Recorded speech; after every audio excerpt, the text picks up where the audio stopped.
بسم اللہ الرحمن الرحیم۔ السلام علیکم۔ آج ہم آپ کے سامنے ایک واقعہ بیان کریں گے سچی توبہ کا۔ ایک بزرگ جا رہے تھے، کچھ بچے آپس میں بحث کر رہے تھے۔ جب قریب سے گزرے تو بچے کہنے لگے، بابا جی ہم آپس میں کسی مسئلہ پر بحث کر رہے ہیں، آپ ذرا فیصلہ کریں۔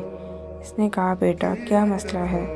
بچے نے کہا، ہم آپس میں بحث کر رہے ہیں کہ ایک آدمی بڑا نیک ہو، کبھی گناہ نہ کیا ہو، اس کے دل پر اللہ کی خاص نظر رہتی ہے، یا ایک آدمی بڑا گناہ گار ہو اور سچی توبہ کر لے، اس کے دل پر خاص نظر رہتی ہے۔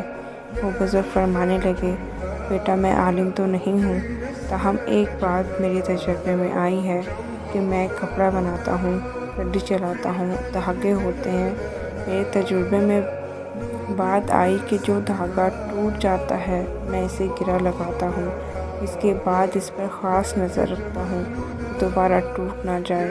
ممکن ہے جو بندہ شیطان کے راستے کو چھوڑ کر سچی توبہ کر لے، اللہ سے اپنی گانٹھ باندھ دے، ممکن ہے اس کے دل پر اللہ کی خاص نظر رہتی ہو کہ یہ بندہ دوبارہ ٹوٹ نہ جائے۔ سبحان اللہ۔ چینل کو سبسکرائب کرنا مت بھولیں، بیل آئیکن پہ کلک کر دیں تاکہ آنے والی ویڈیوز کا نوٹیفیکیشن آپ کو مل سکے۔ شکریہ۔